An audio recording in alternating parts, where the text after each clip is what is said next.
In this video, here are some effective ways to relieve arthritis pain. Exercise. Gentle exercises like yoga, swimming, and cycling can help reduce pain and improve joint mobility. Heat and cold therapy. Applying heat or cold packs to the affected area can help reduce pain and stiffness. Medications. Over-the-counter pain relievers like acetaminophen or ibuprofen can help manage pain and inflammation. Physical therapy. A physical therapist can help you develop a customized exercise program to improve joint mobility and strength. Lifestyle changes.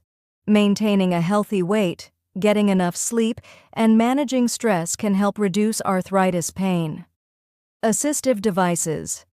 Using assistive devices like canes, walkers, or joint supports can help reduce strain on joints.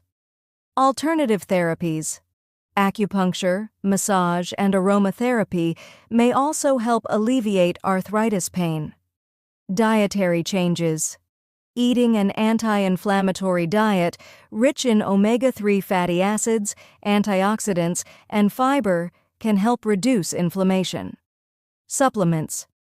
Certain supplements like glucosamine, chondroitin, and turmeric may help reduce pain and inflammation. Consult a doctor. It's essential to consult with a healthcare professional to determine the best course of treatment for your specific type of arthritis. Thanks for watching. Please like video and subscribe channel.